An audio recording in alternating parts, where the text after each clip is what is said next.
Hi guys, मैं हूं कौशिक। आप देख रहे हैं comments. Welcome back to my channel. आप में से काफ़ी सारे लोगों के ये कमेंट्स था कि मेरा जो ओबीसी सर्टिफिकेट है, जो BC1 BC2 सर्टिफिकेट है, जो लोकल रेजिडेंस है, जो इनकम सर्टिफिकेट है, वो वैलिड कब तक रहता है। तो मैं आपको अभी लाइव दिखा देता हूँ सर्टिफिकेट ओपन करके कि आपका जो सर्टिफिकेट है वो कब तक वैलिड रहेगा। तो ये एक BC1 BC2 सर्टिफिकेट है, CO लेवल से बनाया गया है और इसका जो डेट ऑफ इशू है 25/11/2022 है, यानी कि पिछले साल नवंबर के महीने में बनाया गया है। अब अगर आप 2019 यानी कि 20, 21, 22, 23 करंट ईयर में अगर आप caste certificate BC1 BC2 certificate बना रहे हैं तो आपका जो सर्टिफिकेट है, अगर आप 4 नंबर कॉलम पर जाएंगे तो वहाँ पर एक मेंशन किया गया है कि आपका सर्टिफिकेट वैलिड कब तक रहेगा। जैसे कि देख सकते हैं यहाँ पर साफ साफ लिखा हुआ है कि this certificate is valid till further order और till any changes made in state caste list और एक्सट्रीमली बैकवर्ड क्लासेस और बैकवर्ड क्लासेस। इसका मतलब कि आपका जो ये कास्ट सर्टिफिकेट है वो तब तक वैलिड रहेगा जब तक कि स्टेट के कास्ट लिस्ट में या BC1 BC2 का जो लिस्ट है उसमें या स्टेट गवर्नमेंट कोई भी चेंजेस नहीं करता है, तब तक कि आपका जो सर्टिफिकेट है वो वैलिड रहेगा। आप इसका यूज़ सभी जगह पर कर सकते हैं, लेकिन कुछ कंडीशन में कुछ जगहों पर, कुछ प्राइवेट और कुछ गवर्नमेंट जगहों पर आपको एक स्पेसिफिक डेट का कास्ट सर्टिफिकेट मांगा जा सकता है।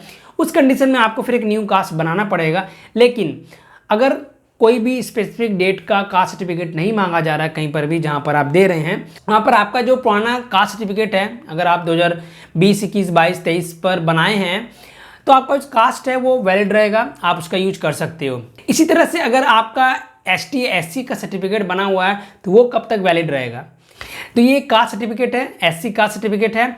और जैसे कि मैंने आपको काफ़ी सारे वीडियोस में बताया है कि अब जो SC और ST का कास्ट सर्टिफिकेट बनता है वो स्टेट लेवल का बन जाता है डायरेक्ट। तो ये एक डायरेक्ट स्टेट लेवल का कास्ट सर्टिफिकेट बना हुआ है CO लेवल से। कब इश्यू किया गया है? 29/10/2023 को। तो अगर आप इसके 3 नंबर वाले कॉलम पर जाएंगे तो यहाँ पर साफ साफ लिखा हुआ है कि this certificate is valid till further order और till any changes made in central caste list under SC category for Jharkhand. यहाँ पर ST और SC दोनों के लिए सेम लागू होता है। तो यहाँ पर भी आपका जो SC या ST सर्टिफिकेट है वो वैलिड रहेगा, आप इसका यूज सभी जगह पर कर सकते हैं।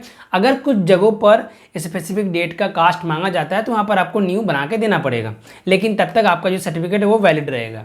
इसी तरह से अगर आप लोकल रेजिडेंस सर्टिफिकेट देखेंगे अपना, तो जैसे कि देख सकते हैं ये मेरे पास एक लोकल रेजिडेंस सर्टिफिकेट है, CO लेवल से बना हुआ है और डेट ऑफ इशू है 9/9/2023 का, यानी कि हाल फिलहाल का बना हुआ है। तो यहाँ पर लोकल का जो सर्टिफिकेट है, अगर आप CO या SDO से बना रहे हैं तो उस कंडीशन में मेंशन किया हुआ नहीं रहता है कि आपका जो सर्टिफिकेट है वो कब तक वैलिड रहेगा, लेकिन आप ये मानकर चल सकते हैं कि आपका जो लोकल रेजिडेंस सर्टिफिकेट है वो आप 2-3 साल, 4-5 साल तक यूज कर सकते हो, उसको सभी जगहों पर दे सकते हैं जब तक कि किसी भी जगह पर एक स्पेसिफिक डेट का लोकल रेजिडेंस लेटेस्ट सर्टिफिकेट नहीं मांगा जाता है, तब तक आपका सर्टिफिकेट वैलिड रहेगा। अब आपको इनकम दिखा देता हूँ कि इनकम सर्टिफिकेट कब तक वैलिड रहेगा। आप में से काफ़ी सारे लोगों के डाउट्स, सबसे ज़्यादा डाउट्स इनकम का था कि मेरा जो इनकम सर्टिफिकेट है वो कब तक रहेगा। तो ये रहा मेरे पास एक इनकम सर्टिफिकेट जो कि CO लेवल से बना हुआ है। तो यहाँ पर जैसा कि देख सकते हैं इसका जो डेट ऑफ इशू है वो 4/10/2023 का है। तो जिस डेट को आपका इनकम सर्टिफिकेट CO से हो, SDO से हो इशू किया जाता है, तब से उसका जो टाइमिंग है वो चलना शुरू हो जाता है। जैसे कि आप यहाँ पर देख सकते हैं this certificate is valid until 3/4/2024 तक। यहाँ पर ये जो सर्टिफिकेट है वो 3 अप्रैल तक रहेगा।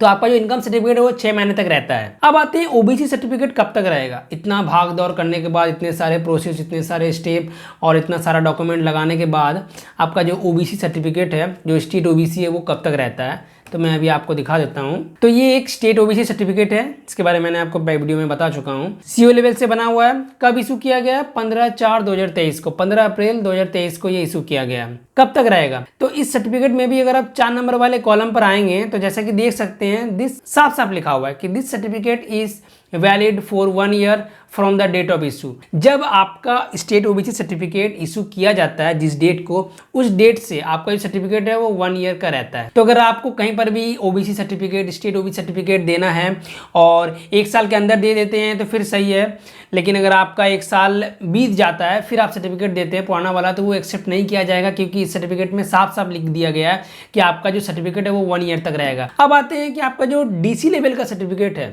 जो कि सबसे ऊपर होता है, सेंट्रल लेवल वाला OBC सर्टिफिकेट, वो कब तक रहता है। तो ये एक सेंट्रल लेवल वाला कास्ट सर्टिफिकेट है, OBC कास्ट सर्टिफिकेट है, OBC NCL है, जो DC से बनाया गया है।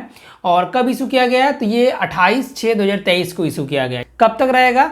तो अगर आपके पास सेंट्रल लेवल वाला ओबीसी सर्टिफिकेट है तो उसके 4 नंबर वाले कॉलम पर जाएंगे तो यहाँ पर साफ साफ लिखा हुआ है कि this certificate is valid for 1 year from the date of issue. जिस डेट को आपका सेंट्रल ओबीसी सर्टिफिकेट इशू किया जाता है उस डेट से 1 ईयर तक वैलिड रहता है। उसके बाद फिर ये एक्सपायर हो जाता है, फिर आपको दोबारा सारा प्रोसेस करना पड़ेगा, उसके बाद फिर सेंट्रल लेवल वाला ओबीसी बनेगा।